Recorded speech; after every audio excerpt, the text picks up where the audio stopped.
لبیک یا حسین لبیک یا حسین لبیک یا حسین لبیک یا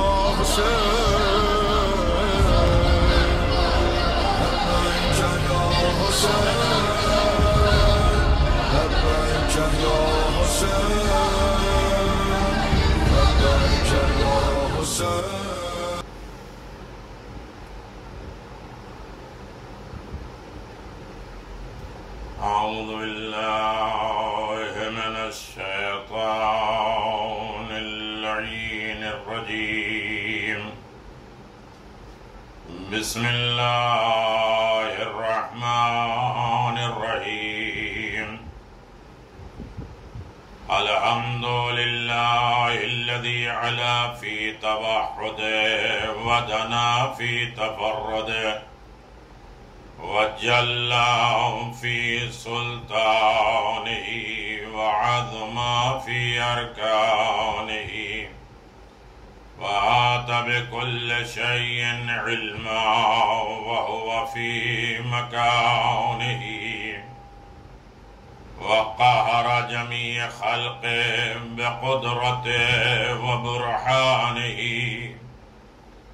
حميدا لم يزل محمودا لا يزال مجيدا لا يزول مبدئ ومعيد وكل أمر إليه يعود الحمد لله الذي جعلنا من المتمسكين بولاية أمير المؤمنين وأئمة المعصومين والحجة القائم المنتظر المهدي وأئمة معصومين وشهداء والصديقين وجميع عباد الله الصالحين ولعنة الله على أعدائهم من الآن إلى قيام يوم الدين آمين يا رب العالمين أما بعد فقد قال حسين بن علي عليه الصلاة والسلام إن الحسين مصباح الهدى وسفينة النجاة وقال حسين بن علي عليه السلام إن الحياة عقيدة وجهاد صلوات بآواز بلند محمد وآل محمد وعجل فرج آل محمد. حاضرین مجلس، بزم ولایت، بزم عزاداری، بزم معرفت، بزم محبت، بزم قربت الہی، خوشنودی پروردگار، محفل شاہ خراسان کی عشرے کی یہ دوسری مجلس آپ سماعت فرما رہے ہیں. عنوان ہے حسینی زندگی. حسین کے چاہنے والوں کی لائف. حسین اپنے چاہنے والوں کی زندگی کیسے دے رہے ہیں اور حسین کیا چاہ رہے ہیں کہ میرا چاہنے والا کیسے زندہ رہے. مر بھی جائے تو زندہ رہے، اس لیے کہ صرف چلنے پھرنے والے کو زندہ نہیں کہا جاتا ہے. زندہ وہ ہے جس کے اندر عقیدہ اور جہاد کا مادہ پایا جائے. جو عقیدہ ہے اسی عقیدے پہ مسلسل برقرار رہنا، اسی عقیدے کے اوپر زندگی گزار دینا، یہ ہے جہاد. اس کی تقودو، اسی کی کوشش، وہ عقیدے کی حفاظت ہی حیات ہے. اور جس کے ہاں عقیدہ ختم ہو جائے وہ چلتا پھرتا انسان تو دکھائی دے گا لیکن اصل میں مردہ ہے. حسین زندگی کیا دے رہے ہیں کہ عقیدے کو مضبوط کرو اور عقیدے میں مسلسل ہو جاؤ. ہمیشہ تقودو، ہمیشہ کوشش کرتے رہو عقیدے میں، اس لیے کہ عقیدہ ہی زندگی ہے. میرے عزیزو، زندگی کا معیار یہ نہیں ہے کہ انسان کھائے پیے اور عیش و آرام کرے. عقیدہ وہ ہے کہ جہاں انسان اپنے مولا، اپنے رہبر، اپنے قائد سے وابستہ ہو جائے اور وہ مضبوط حد تک ہو جائے. آج مسلسل جو عزاداری آپ منعقد کر رہے ہیں، عزاداری کیا ہے؟ امام حسین کی مجلس ادائے حریم خانہ کعبہ ہے. خانہ کعبہ کا رتبہ اور حرم جو ہوتا ہے وہ ہے عزاداری امام حسین کا رتبہ. اصل میں امام حسین کی مجلس عزا کو بہت سی خصوصیت، بہت سی اہمیت، بہت سا مقام اور رتبہ دیا گیا ہے. مجلس حسین کا آغاز ابتدائے خلقت اور انتہائے روز محشر ہے. یعنی اس کی خلقت، کل میں نے گزارش کیا تھا کہ مجلس میں بلانے والا خود پروردگار ہے، حدیث قدسی میں موجود ہے. یہ ابتدائے خلقت بھی ہے اور انتہائے روز محشر بھی ہے. جو مجلس ہے یہ آپ سمجھیں، ایک ایک جملہ ایک ایک مجلس ہے. ایک مجلس میں پورے 10 مجلسوں کا میٹر دینے کے لیے، تاکہ آن لائن میں انسان سرچ تو کرے، گہرائیوں میں جائے، سوچے تو صحیح، سمجھے تو صحیح. مجلس حسین حتیم کی طرح ہے. خانہ کعبہ کے باہر جو حتیم کا رتبہ رکھتا ہے، میرے عزیزو، جہاں دعائیں قبول ہوتی ہیں، جہاں جناب اسماعیل اور ہاجرہ کی قبر ہے، جو طواف میں شامل ہے، وہ ہے جگہ مجلس حسین. چاہے گھر میں ہو یا امام بارگاہوں میں ہو، چاہے محفل میں ہو چاہے مسجدوں میں ہو، جہاں بھی حسین کی مجلس ہو جاتی ہے وہ جگہ حتیم ہو جاتی ہے، وہ جگہ قرب الہی ہو جاتی ہے، وہ جگہ حرم خدا بن جاتا ہے. اور جہاں حرم خدا کا مقام ہوتا ہے وہاں دعائیں قبول ہوتی ہیں، فرشتے آتے ہیں، حیات کا سرچشمہ اور کامیابی کی حفاظت مل جاتی ہے. ہاں میرے عزیزو، یہ نایاب تحفہ جو اللہ تبارک و تعالیٰ نے ہمیں مجلس کی شکل میں دیا ہے. مجلس حسین، مجلس آل محمد، مظلوم کربلا کا انداز گفتگو آپ دیکھیں. میرے عزیزو، امام حسین علیہ السلام کی مجلس کتنی اعلیٰ ہے، کتنی بابرکت ہے. وہ زندگی کے ہر پہلو میں ہماری زندگی میں شامل ہے. مجلس ہر طریقے کی ہماری زندگی کو کور کر رہی ہے. زندگی کیسے گزارو، حسینی بن جاؤ. حسین کیسی زندگی گزارنا چاہتے ہیں اور حسین اپنے چاہنے والوں کو کیسی زندگی دے رہے ہیں، معیار زندگی کیا ہے، اس پر گفتگو ہوگی. اور حسینیوں کی زندگی کیا ہونا چاہیے، یہ سوتے جاگتے اٹھتے بیٹھتے چلتے کھاتے پیتے، لین دین منع تحفہ ہدیہ، کسی کو روکیں کسی کو ٹوکیں، کسی کو دیں کسی کو منع کریں، کس کے مطابق؟ اپنی سوچ کے اعتبار سے نہیں بلکہ حسینی زندگی گزارے. حسین نے کب کس کو دیا، کس کو دیا، کس کو عطا کیا، کس کو منع کیا، اور کس طریقے سے حسینی نے اپنی زندگی کو دنیا کے سامنے پیش کیا. دنیا والوں، حسین کی زندگی اعلیٰ ہے. حسین ابن علی کی شان بابرکت کا اندازہ لگانا ہے تو آؤ حسینیوں، یہ انداز لگاؤ. یہ روایت میں ہے، میں 2 جملے کی طرف اشارہ کر دوں. رسول خدا صلی اللہ علیہ وآلہ وسلم کثیرا ما تقبل الحسین وَيَقُولُ حُسَيْنُ مِنِّي وَأَنَا مِنَ الْحُسَيْنِ مَنْ يُحِبُّنِي فَلْيُحِبُّهُ أَحَبَّ اللَّهُ مَنْ يُحِبُّهُ. بہت بڑا درس ہے میرے عزیزو. یہ ایک حسینی زندگی کے لیے، حسین کے چاہنے والوں کی زندگی کے لیے بہترین درس ہے کہ بہار میں ہے. رسول خدا نے اکثر فرمایا ہے کہ حضرت امام حسین سے پیار کرتے کرتے فرماتے ہیں، حسین مجھ سے ہے اور میں حسین سے ہوں.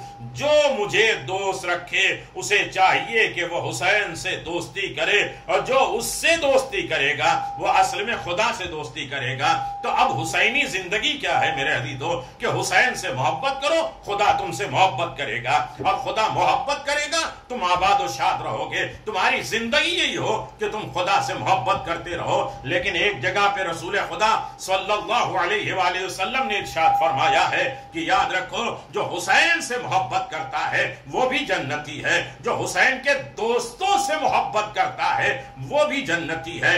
کم از کم حسینی لائف میں اتنی تو ہمارے اندر یہ نیکی آ جائے کہ ہم صرف حسین سے محبت نہ کریں، حسین کے جو چاہنے والے ہیں ان سے بھی محبت کرنے لگے۔ یہ ہے زندگی۔ اصل میں حسین کی مجلسیں جوڑنے کا کام ہے، توڑنے کا کام نہیں ہے۔ لہذا حسین کے جتنے عزادار ہیں، حسین کے جتنے محب ہیں، حسین کے جتنے چاہنے والے ہیں، اس سے ہماری محبت پیدا ہوتی جائے گی، جنت بھی مل جائے گی، زندگی بھی مل جائے گی۔ ایک صلوات پڑھ دیں محمد وآل محمد۔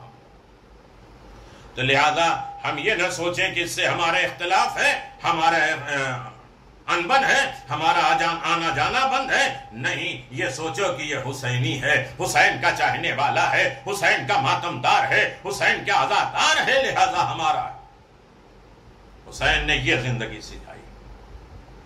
حسین ابن علی نے آواز دیا، صحابی رسول جناب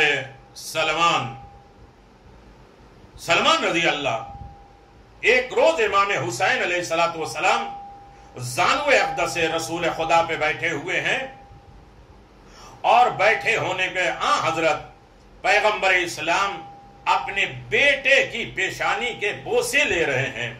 آپ نے فرمایا، اے میرے نور چشم، اے بہت بڑی بات ہے، کیسی زندگی ہمیں گزارنا ہے، حسینیت کی زندگی کیسی ہونی چاہیے، حسین ابن علی کے چاہنے والے کی اطاعت کیسے ہونی چاہیے۔ پیغمبر نے فرمایا، تو سید ابن سید ہے، سادات کرام کا باپ ہے حسین۔ بیٹا تم سادات کے باپ ہو اور امام ابن امام ہو۔ اللہ اکبر! حسین تم امام ابن امام ہو، تم ائمہ کے باپ ہو، حجت ابن حجت ہو، اور تم سب حجت خدا کے باپ ہو۔ اللہ اکبر! اب جب بھی انسان حجت کو راضی کرنا چاہے تو پہلے حسین کو راضی کرے، اس لیے کہ حجت بھی راضی ہوتے ہیں حسین کی مدح سرائی سے۔ وہ چاہتے ہی ہیں نظام کائنات امام زمانت جل اللہ تعالیٰ فرجہ الشریف آئیں گے تو یہ کہیں گے تمہاری حسینی زندگی ہے تو آؤ میرے لشکر میں شامل ہو جاؤ۔ اگر تمہارے اندر حسینی لائف نہیں ہے، حسینی طرز زندگی نہیں ہے، حسینی تو رے امتیاز نہیں ہے، حسین ابن علی کی طرح نہیں جی رہے ہو، حسین نے جیسے جینے کا حکم دیا ہے تو ہم تمہیں دشمن رکھیں گے۔ حسین کی زندگی جینے والے لشکر حسین میں، اور وہ سب تیرے صلح میں ہوں گے، اور ان کے آخری قائم آل محمد ہوں گے۔ میرا عزیزو، یہ ہے سند، یہ ہے روایت کہ ساری کائنات کو حسینی بننا ہے، اور اسی لیے امام زمان آئیں گے، آواز دیں گے کہ تم سب حسینی بن جاؤ تو میری نصرت، میری مدد ہو جائے گی۔ لیکن حسینی بننے کے لیے حسین کی آواز پہ لبیک کہنا ہوگا۔ حسین جس طرح بلا رہے ہیں ادھر ہمیں جانا پڑے گا، حسین جس طرح جلا رہے ہیں اس طرح ہمیں جینا پڑے گا، حسین جس طریقے سے ہمیں معاشرے اور کلچر میں رکھنا چاہتے ہیں اس طرح ہمیں جینا پڑے گا، حسین جس طرح لینا دینا سکھاتے ہیں اس طرح ہمیں لینا دینا سکھانا پڑے گا، اور اسی طریقے سے کاروبار، اسی طرح سے معاملات، اسی طرح سے لین دین، اسی طرح سے محبت، اسی طرح سے دشمنی ہمیں پیدا کرنا پڑے گا جیسے حسین سمجھاتے ہیں۔ تبھی تو حسین ابن علی کے چاہنے والے بھی لشکر امام زمان میں شامل ہوں گے۔ جو حسینی مددگار ہیں، جو حسینی زندگی گزار رہے ہیں، وہی امام زمان کے چاہنے والے ہوں گے۔ صلوات پڑھ دے محمد و آل محمد وعجل فرج آل محمد۔ تو میرے عزیزو، میری گزارش یہ ہے کہ انسان سچے معنوں میں حسین کی آواز پہ لبیک کہے۔ میرے عزیزو، حسین نے کیا سمجھایا ہے؟ حسین ابن علی نے یہی سمجھایا ہے۔ آج سن لیے، پہلی گفتگو ہے کہ حسینی زندگی کیسے ہو، اور ایک لنک ہے، ایک زنجیر ہے، روزانہ آپ سنتے رہیں گے تو انشاءاللہ 10 محرم تک ہمیں وہ دستور و زینہ مل جائے گا کہ حسینی کیسے بنے، حسین والوں کی لائف اور زندگی کیسے ہو، اور وہ کس طریقے سے امام زمان کے ناصر اور مددگار ہوں گے جو حسین کی آواز سے مظلومیت پہ لبیک کہیں گے، وہ زندہ رہیں گے، مر بھی جائیں گے تو رجعت کے ذریعے بلایا جائے گا۔ صلوات و محمد و آل محمد۔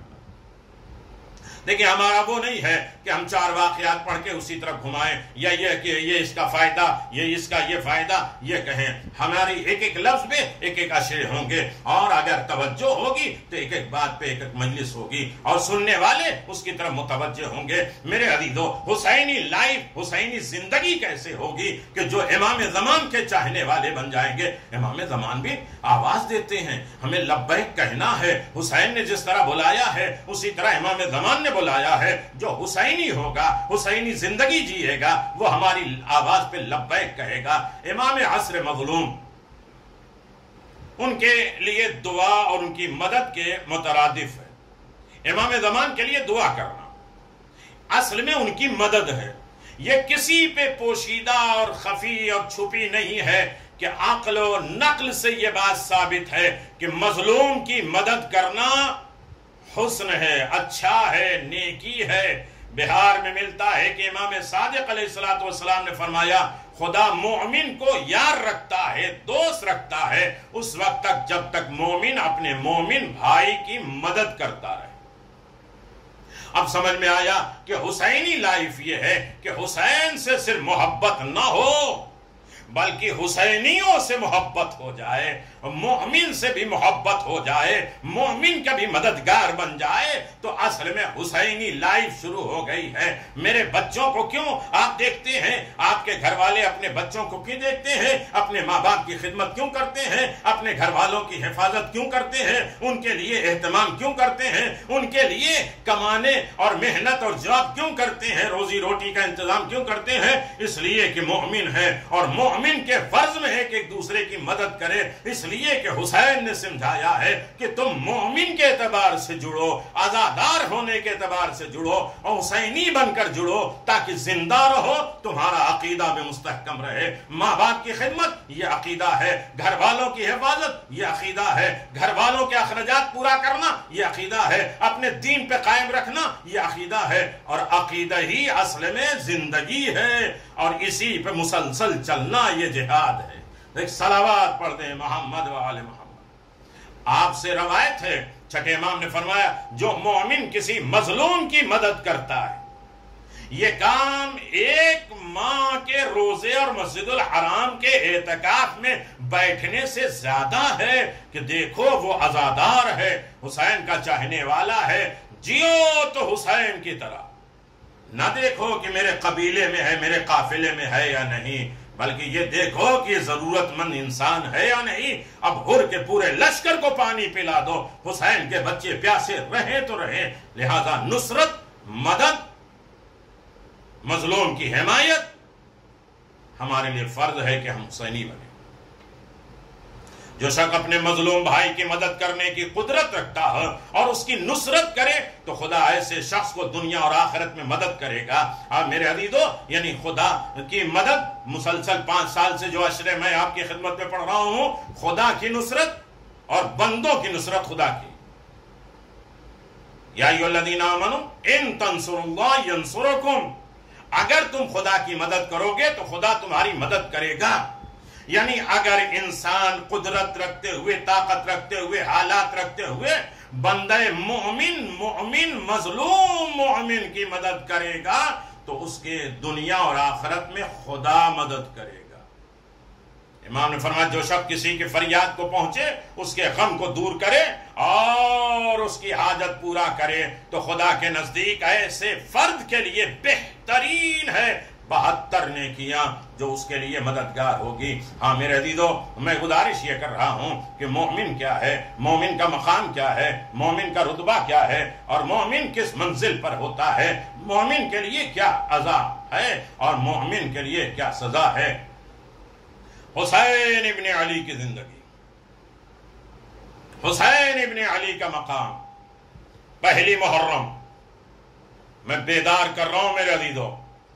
میں پھر اگر آمادہ نہیں ہوئے تو وہی ایک آدھ واقعہ پڑھ کے اس کے فضائل جس طرح آپ سنتے رہتے ہیں وہی فضائل پڑھ کے بات تمام کر دیں.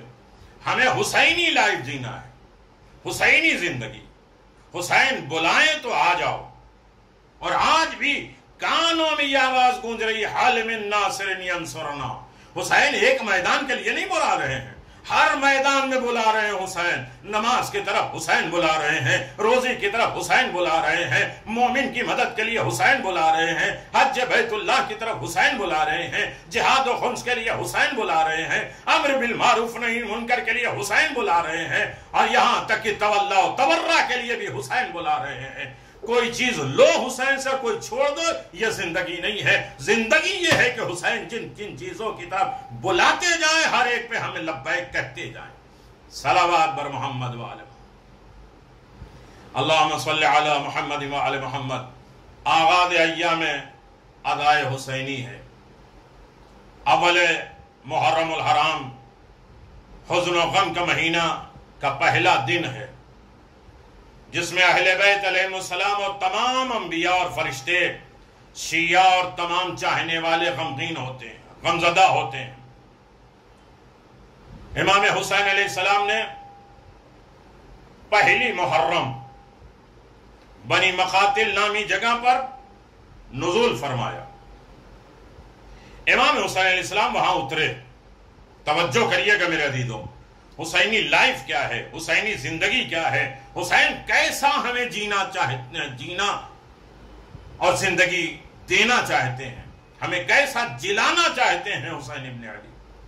محرم کی پہلی تاریخ ہے. حسین کا قافلہ بنی مقاتل نامی پر نزول کیا, اترا, خیمہ لگایا. وہاں عبداللہ ابن جعفی یا عبداللہ حر حنفی کو دعوت دی گئی. یہاں تک کہ امام نے بھیجا ہے, اور اس کا جواب آپ سنیں گے. امام خود گئے ہیں اور اس نے قبول نہیں کیا امام کی, اور امام نے فرمایا بعد میں پشیمان ہو کے شرمندہ ہو. امام حسین علیہ السلام نے عبداللہ سے فرمایا اگر تم ہماری مدد نہیں کر سکو تو اللہ سے ڈرو. یعنی حسین کی نصرت اصل خوف خدا کی بنیاد پر ہے. جس بندے کے اندر خوف خدا پیدا ہو جائے وہ حسین کا ناصر و مددگار بن جاتا ہے, اور حسین کی تر امتیازی زندگی گزارتا ہے, حسین کے چاہنے والوں کی زندگی گزارتا ہے. جہاں خوف خدا ختم ہو جائے وہ حسینی نہیں ہوتا ہے. لہذا یہ یاد رکھو, حسین الگ نہیں ہے, خدا الگ نہیں ہے. حسین نے ساری قربانی خدا کے لیے دی ہے. خوف خدا پیدا کرو تاکہ اطاعت امام پیدا ہو. اللہ اکبر. امام نے فرمایا تو اللہ سے ڈرو, کہیں تم ان لوگوں میں شامل نہ ہو جاؤ جو ہمارے خلاف جنگ کر رہے ہیں. یعنی جس کے دل میں خدا کا خوف نہیں ہے, وہ ڈر ہے کہ کہیں حسین کے مقابل میں نہ آ جائے. لہذا یہ عزاداری خوف خدا پیدا کرنے کے لیے, اللہ کا ڈر پیدا کرنے کے لیے ہے. میرے عزیزو, ایسا نہ ہو کہ صرف زبان پر حسین حسین ہو, دل میں خوف خدا اور اطاعت مولا نہ ہو. امام نے فرمایا اللہ کی قسم اگر کوئی ہماری فریاد سنے, حسین کی فریاد ہر جگہ, یہ تو بند کر دو, یا کہہ دو کہ آج بھی فضاؤں میں حل من ناصرین انصرنا اپنے چاہنے والوں کی دعوت نہیں دے رہا.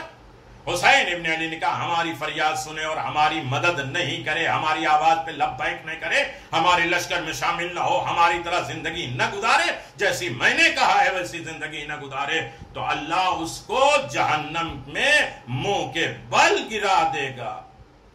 مدد حسین, اگر مدد نہیں کر سکو, میری آواز پہ لبیک نہیں سکو, تو میری مدد نہیں کر سکتے. لہذا کیوں نہیں مدد کر سکتے؟ اس لیے کہ خوف خدا نہیں. خدا کا خوف ہوگا تو میری طرف مدد کرے گا. دیکھو فرشتے آئے ہیں میری مدد کے لیے, بادل آئے ہیں میری مدد کے لیے, جن آئے ہیں میری مدد کے لیے, ساری کائنات آئی ہے, یہاں تک کہ غیر مسلم بھی آئے ہیں جن کے دل میں خوف خدا پیدا ہو گیا, وہ میرا ناصر و مددگار بن گیا. یعنی جو حسین کے مدد نہیں کرتا اس کے دل میں خوف خدا نہیں ہے. رسول خدا نے فرمایا اتم عقل اشد کم خوفا, اس کی عقل مکمل ہی نہیں جس کے دل میں خوف خدا نہ ہو. اب میرے عزیز سن لیجئے, اس کی عقل ہی کامل نہیں ہے. اگر انسان بڑا ہوشیار بن رہا ہے اور بڑا عقل مند بن رہا ہے, بڑا عقل و رشد کے دائرے میں چل رہا ہے, تو پہلے یہ دیکھ لے کہ اس کی عقل کس منزل پہ مکمل ہے. تو کیسے دیکھے گا؟ خوف خدا، یاد خدا، خدا کو حاضر ناظر جانے کہ میرا خدا دیکھ رہا ہے۔ اگر خدا کا خوف دل میں بڑھتا جاتا ہے تو عقل بڑھتی جاتی ہے۔ حسینی وہ ہوگا جس کی زندگی میں خوف خدا ہو۔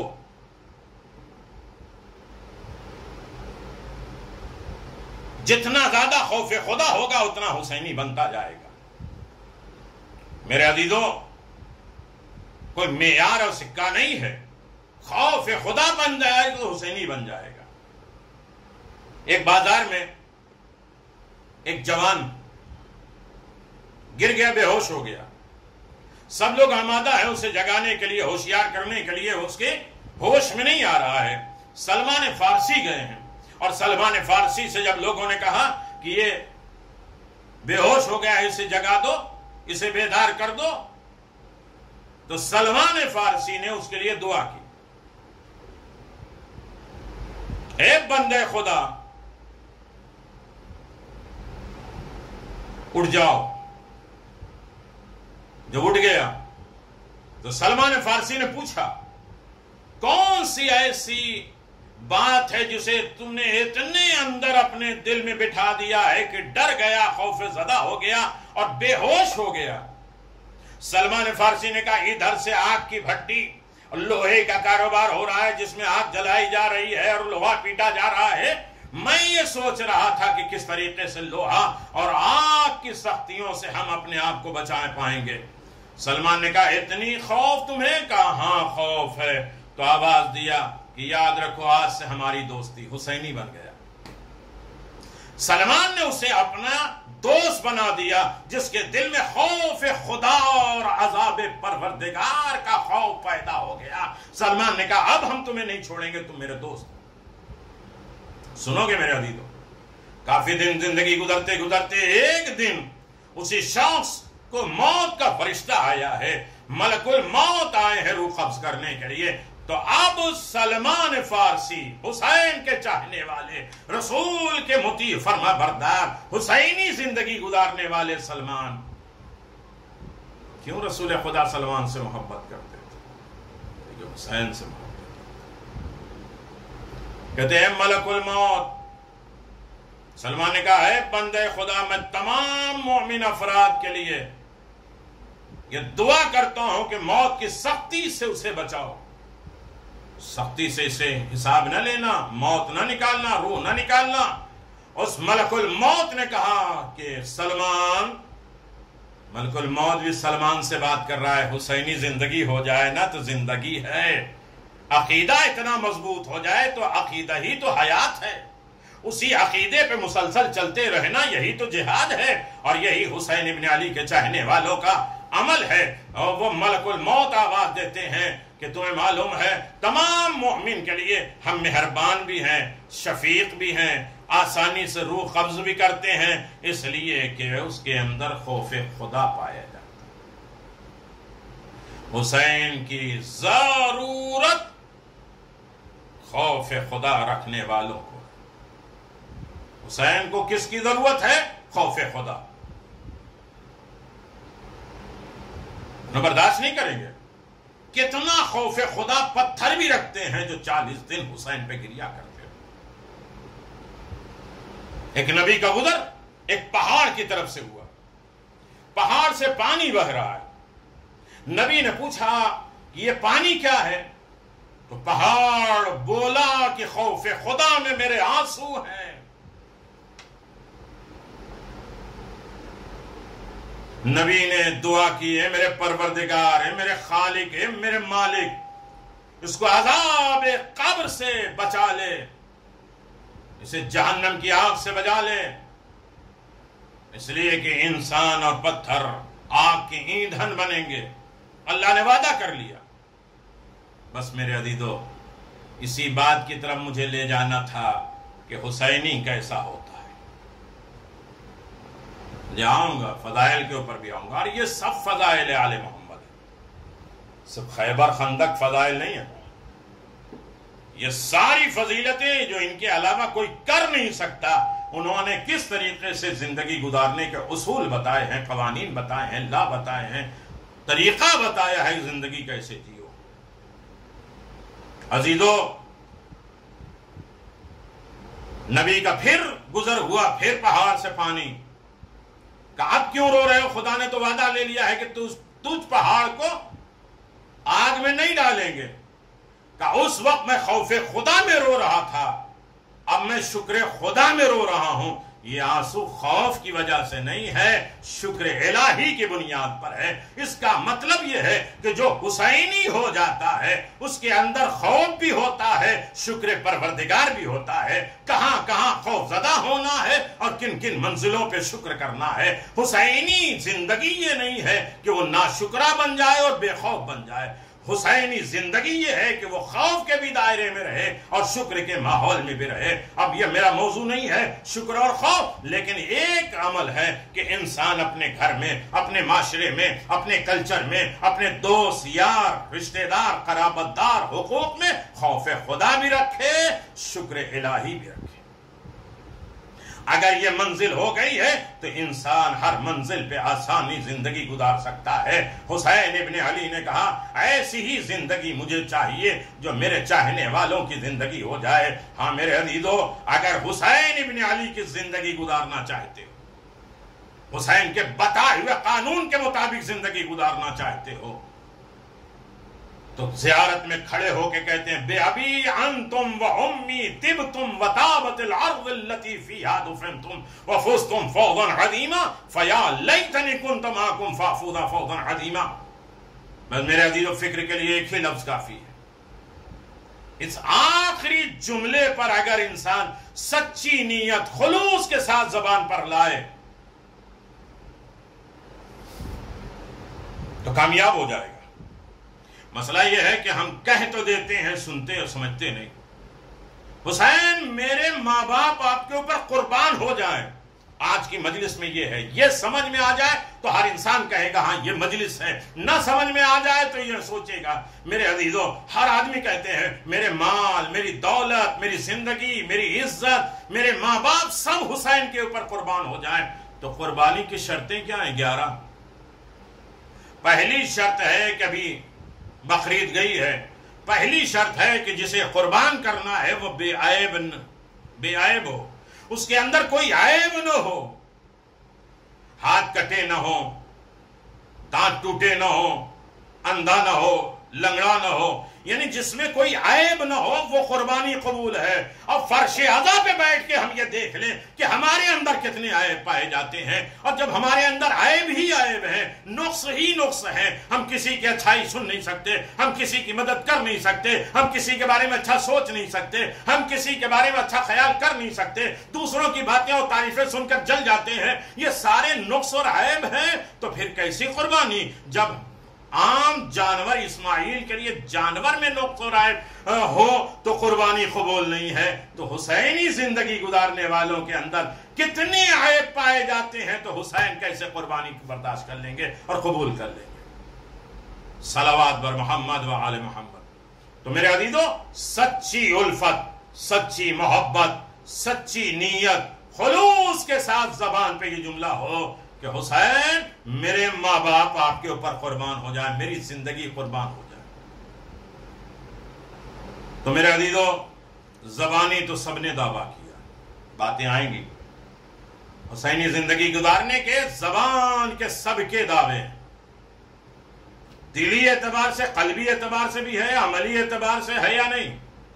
تسلیم قلبی، تسلیم لسانی، تسلیم عملی۔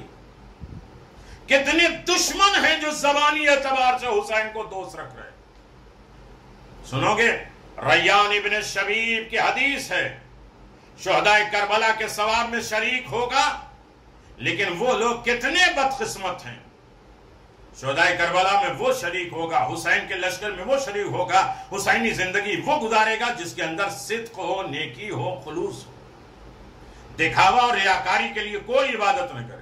ان کی مجلس میں اتنے لوگ آ گئے، انہوں نے نیاز اتنی بانٹ دی، اور انہوں نے کہ فرش عزا پہ اتنی ہے، ان کی مجلس میں اتنے واہ واہ ہو گئے اور ان کے ہو گئے اور ہمارے نہیں ہوئے، تو یہ ریاکاری چھوڑ دو، زبانی ساری چیزیں چھوڑ دو، تو شہداء کربلا اور حسینی عزادار اور حسین ابن علی کی زندگی گزارنے کے لیے آمادہ ہو جاؤ۔ میرے عزیزو، حدیث میں ہے امام علیہ السلام نے اپنے مدد کے لیے بلایا ہے، لیکن وہ نہیں آئے۔ جو بات چل رہی، حضرت کو چھوڑ کے چلے گئے۔ ان میں ایک شخص ہے عبداللہ ابن حرے جعفی یا حرے حنفی۔ بحار الانوار میں یہ واقعہ ہے کہ جب حضرت نے یہی ہماری منزل ہے، یہی سوچ ہے، یہ واقعہ ہے، پوری لائف، پوری زندگی گزارنے کا طریقہ ہے، حسینی بننے کا دستور ہے۔ حضرت نے قصر ابن مقاتل پہ پہنچ کر وہاں ایک خیمہ لگایا۔ خیمہ لگانے کے بعد میرے عزیزو، آپ نے پوچھا کہ قریب میں یہ کس کا خیمہ ہے؟ لوگوں نے عرض کیا عبید اللہ ابن حرے جعفی کا خیمہ ہے۔ آپ نے فرمایا اس سے جا کر کہو کہ میرے پاس آئے۔ آپ نے ایک شخص کو ان کی طرف بھیجا، وہ گیا اور کہا حسین ابن علی تجھے بلا رہے۔ عبید اللہ کا پیغام، عبید اللہ نے جو پیغام حسین سنا تو کہا انا للہ و انا الیہ راجعون۔ ہم کسی کے مرنے کے کہتے ہیں انا للہ و انا الیہ راجعون، یہ حسین کی آواز پہ کہہ رہا ہے انا للہ و انا الیہ راجعون۔ کیوں؟ کہ خدا کی قسم میں کوفے سے باہر نہیں آیا مگر یہ کہ مجھے کراہت تھی، مجھے پسند نہیں تھا، مجھے اچھا نہیں لگا کہ اس بات سے کہ حسین کوفے میں آئے، کہیں میں حسین کی مدد اور نصرت کے لیے ہمیں آمادہ نہ ہونا پڑے، کہیں حسین کی نصرت اور مدد نہ کرنا پڑے، اس لیے میں نہیں چاہتا تھا کہ حسین کوفہ آئیں۔ میں خود کوفے میں موجود ہوں، میں نہیں چاہتا کہ مجھے دیکھیں حسین یا میں حسین کو دیکھوں۔ اللہ اکبر! ایسے لوگ بھی ہیں حسین چاہتے ہیں کہ حسینی زندگی گزارو، میری نصرت اور مدد کرو، میرے دین کی، میرے پیغام کی، میرے احکام کی، میری نصیحتوں کے، میری وصیتوں کے، میرے دستور پر عمل کر کے میری مدد کرتے جاؤ، اور جب تم میری مدد کرو گے تو ہم تمہیں زندہ کر دیں گے، تم حسینی زندگی گزارو۔ حضرت کے پیغام پہنچانے والا آ کے بتاتا ہے کہ مولا وہ کہہ رہا ہے کہ میں نہیں آؤں گا۔ یہ سن کر خود حضرت امام حسین گئے اس کے پاس، امام حسین علیہ السلام اس کے پاس گئے اور اس نے جواب میں عرض کیا میری تلوار، میرا گھوڑا آپ کی خدمت میں حاضر ہے، مجھے اپنی مدد سے معاف کرنا، حسین کی راہ میں دولت خرچ کر دینا، پیسہ خرچ کر دینا، یہ اہتمام کر دیا، میں نے یہ زری چڑھا دی، میں نے یہ روزی کر دی، میں نے یہ تبرک کر دیا، میں نے یہ مجلس کا اہتمام کر دیا، میں نے وہ سجا دیا، لیکن کبھی وقت حسین کے لیے، حسین کے پیغام سننے کا وقت بھی ملا کہ نہیں، حسین کی طرف قدم بڑھانے کا وقت ملا یا نہیں، حسین کے راہ میں دولت تو سب نے خرچ کیا ہے، حسین کا مطیع و فرما بردار کون ہوا؟ سوچنے کے لیے یہی لفظ کافی ہے۔ ذخیرۃ الدارین میں ہے کہ اس نے کہا کہ میرے گھوڑے پر سوار ہو کر کسی محفوظ جگہ پہ پہنچ جائے، یہ مدد کر رہا ہے، لوگ کہیں گے یہ حسین کی مدد نہیں، حسین کی آواز پہ لبیک کہو، حسین کے پیغام پہ عمل کرو، حسین جو کہہ رہے ہیں وہ کرو، اپنی مرضی سے نہیں کہ میں گھوڑا دے دوں گا اور گھوڑا اور جو سواریاں دے دوں گا آپ کے گھر والے بھی اپنے وطن پہنچ جائیں گے، میرے صاحب آپ کے ساتھ رہیں گے۔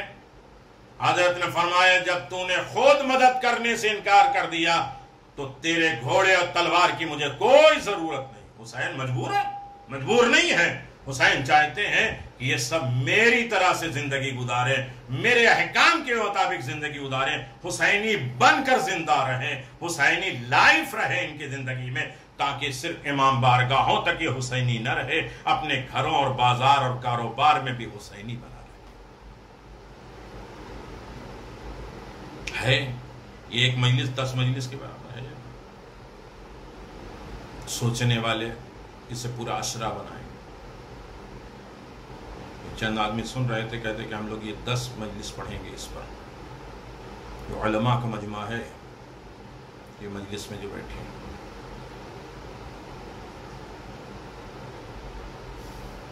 میں نے خود کہا کہ مجلسوں میں بولیے نہیں، یہ آن لائن ہے، یہ مدد حسین ہے۔ مولا نے فرمایا تیرے گھوڑے اور تیرے تلوار کی مجھے کوئی ضرورت نہیں ہے، اب اگر تم میری مدد نہیں کر سکتا تو میرے خلاف جنگ کرنے میں بھی آمادہ نہ ہونا، نہ ہماری مدد کرنا نہ ہی ہمارے خلاف جنگ کرنا۔ پر جس نے بھی ہم اہل بیت میں سے کسی کے بھی پکار پہ آواز پہ لبیک نہیں کیا، اس کی مدد نہیں کی، تو خدا اسے منہ کے بل جہنم میں ڈال دے گا۔ آج بھی امام الزمان عجل اللہ تعالی فرجہ شریف اپنی مدد کے لیے بلا رہے ہیں، نصرت کے لیے بلا رہے ہیں۔ امام کی آواز پہ لبیک نہیں کہنا جہنم میں ڈھکیلنے کے برابر ہے۔ حسینی زندگی گزارے۔ ذخیرۃ الدارین میں ہے کہ یزید ابن مرہ کہتا ہے کہ عبید اللہ ابن حر جوفی نے امام حسین علیہ السلام کہا کہ میرے پاس آئے تھے اور اس دن حسین ابن علی پر میرے دل میں دکھ تھا، اس سے پہلے کبھی کسی کے بارے میں اتنا نہیں سوچا۔ اس وقت ان کی طرف سے 40 بچے تھے اور جو حسین کے راہ میں شہید ہو گئے۔ عبداللہ ابن حر جوفی فرات کے کنارے اپنے گھر چلا گیا اور حسین ابن علی کربلا میں جا کے شہید ہو گئے۔ امام کی شہید ہونے کے بعد عبید اللہ ابن حر کربلا جب شہداء کے پاس آیا تو اس کے پاس کھڑے ہو کے بہت رویا، یعنی صرف حسین پہ رونا کمال نہیں ہے، حسین کی آواز پہ لبیک کہنا، حسین کے پیغام کو سننا، حسین کے احکام کو اپنی لائف میں جاننا، یہ سب سے بڑی زندگی ہے۔ رویا اور کہا یعنی جب تک میں زندہ رہوں گا میں حسرت میں رہوں گا کہ میرے دل میں ہمیشہ موجود رہے گا کہ حسین مجھے اپنے دشمنوں کے مقابل میں مدد کے لیے بلا رہے تھے، میں نہیں گیا۔ اگر میں اپنے نفس کی پیروی نہ کرتا تو میں قیامت کے دن عزت اور کرامت کی زندگی گزارتا۔ یعنی جس نے بھی حسین کی آواز پہ لبیک نہیں کیا، نہ وہ عزت دار ہے نہ وہ کرامت کی زندگی میں گزار سکتا۔ عزت دار وہ ہے جو حسین کی آواز پہ لبیک کہے، حسین کی زندگی گزارے، حسین کے بتائے ہوئے احکام اور لائف اسی طرح سے گزارے۔ بے شک جن لوگوں نے حسین کی مدد کی کامیاب ہو گئے اور کسی طریقے سے وہ گھاٹے اور خسارے میں نہیں رہے۔ ایک اور شخص ہے جس کو امام حسین نے مدد کے لیے دعوت دی تھی، عمر ابن قیس مشرقی۔ بہار الانوار میں یہ ہے کہ عمر قیس مشرقی کہتا ہے کہ میں اپنے چچا زاد بھائی کے ساتھ قصر ابن مقاتل میں پہلی محرم کی شب ہے نا، اسی لیے مناسبت سے میں آپ کی خدمت میں گزارش کر رہا ہوں۔ پہلی محرم کو جب خیمہ لگا حسین غریب کا، قصر بنی مقاتل میں امام حسین کی خدمت میں پہنچا، سلام کیا۔ آپ نے فرمایا کیا تو میری مدد کے لیے آیا ہے؟ تو کہا میں نے عرض کیا کہ میں بوڑھا آدمی ہوں، میرے بال بچے ہیں، لوگوں کی امانتیں بھی میرے پاس ہیں، میں نہیں چاہتا کہ لوگوں کی امانتیں میرے ضائع ہو جائے، میرے چچا کے بھائی بھی مجبور ہیں۔ آپ نے فرمایا بس یہاں سے دور چلے جاؤ، اتنا دور کہ ہماری مدد کی پکار آواز تم تک نہ پہنچے، کیونکہ جس نے بھی ہماری نصرت کی پکار کی، آواز پہنچی اور پھر اس نے ہماری مدد نہیں کی تو یاد رکھو جواب دیا تو خدا ان پر لازم ہے، خدا کے اوپر کہ انہیں آندھے منہ جہنم میں ڈال دے۔ بربادی ہو اہل کوفہ کے لیے امام حسین کی آواز استغاثہ سنتے رہے، لیکن مدد کے لیے تیار نہ ہوئے۔ تیر و تلوار اور نیزے سے حملہ کیا، امام کے بدن کو پارا پارا کر دیا۔ میرے عزیزو، حسینی زندگی، حسینی لائف، حسینی پیغام ہماری زندگی میں اس طرح استوار ہو جائے تو یقیناً ہم حسین کے چاہنے والے ہیں۔ حسین ابن علی کی زندگی ہمارے لیے دستور عمل ہے، حسین ابن علی کی لائف ہمارے لیے نمونہ عمل ہے۔ ہم جئیں تو اس طریقے سے جئیں کہ ہاں میرے عزیزو، حسین کی زندگی، حسین ابن علی کے مطابق زندگی گزارنے والے کتنے ہیں کربلا میں۔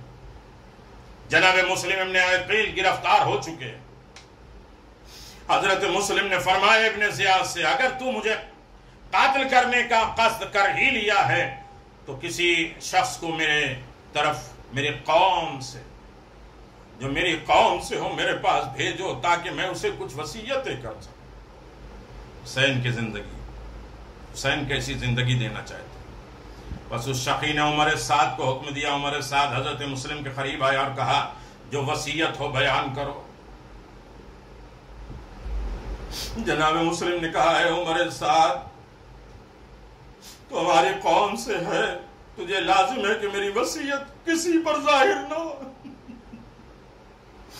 حسین کے کیسے جانباز، حسین کے کیسے چاہنے والے تھے جناب مسلم، کیسی زندگی گزاری ہے حسین ابن علی کے، حسینی زندگی گزاری ہے۔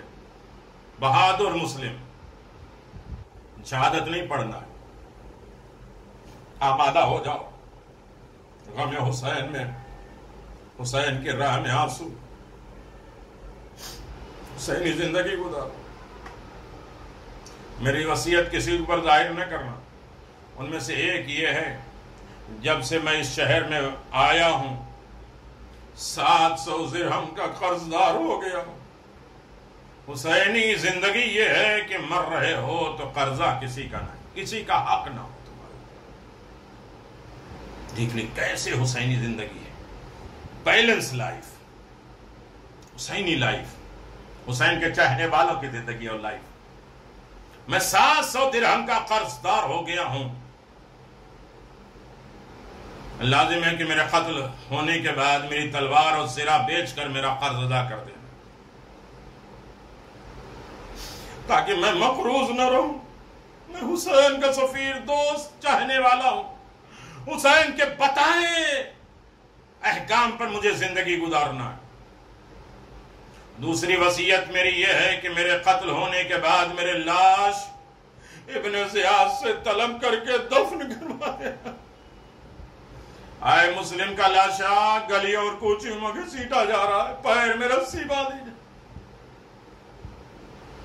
تیسری وصیت یہ ہے کہ جو میرے سب وصیتوں سے سب سے زیادہ ضروری ہے وہ یہ ہے کہ مجھے گمان ہے کہ میرے مولا حسین اپنے اصحاب کے ساتھ اس طرف آ رہے ہیں، رواں دواں ہے، بس کسی شخص کو ان کی خدمت میں روانہ کرنا تاکہ وہ شخص انہیں میرے قتل کی خبر دے اور حضرت کو اس طرف سے آنے سے منع کر دے۔ نیز میری طرف سے یہ عرض کر دینا آپ پر میرے ماں باپ فدا۔ یہ ہے مسلم ابن عقیل جو کہتے ہیں میرے ماں باپ آپ کے اوپر فدا ہو جائیں۔ کوفیوں کے مکر و فریب سے محتاط رہیے گا، ایسا نہ ہو کہ دشمن دین کے میری طرف بھی ہوں اور آپ سے پیش آئے۔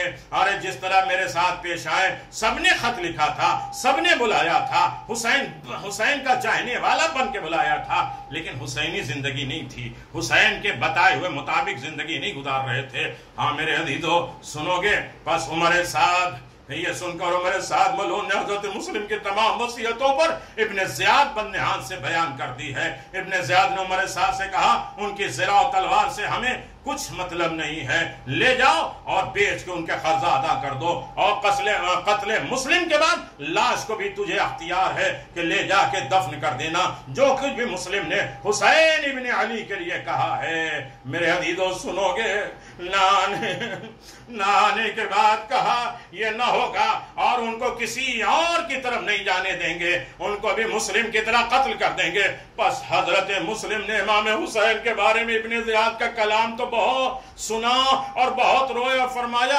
انا للہ و انا الیہ راجعون، اے فرزند رسول آپ کی مصیبت پہ افسوس ہے۔ بحکم ابن زیاد اشکیا حضرت مسلم کو قلعہ کے اوپر لے کے گئے، ایک بلندی سے سر کے بل نیچے گرا دیا، اور اس وقت جناب مسلم ذکر خدا میں مشغول تھے، یوں اس بے کس مظلوم کی تمام ہڈیاں چور چور ہو گئے۔ ابھی زندگی کے کچھ سانس باقی تھی کہ ایک ملعون نے اس مظلوم بے کس کے سر اقدس کو کاٹ دیا۔ ابن زیاد نے سر عطار کو بطور تحفہ یزید پیش کیا اور لاش کو کوفے کی بازاروں میں گھسیٹا گیا۔ حسین یہ منظر جناب عباس کو دکھاتے، عباس تڑپ گئے اور ایک مرتبہ تڑپنے کے بعد آواز دیتے ہیں اے آقا مجھے اجازت دے دو، میں مسلم کی مدد کے لیے جاؤں گا۔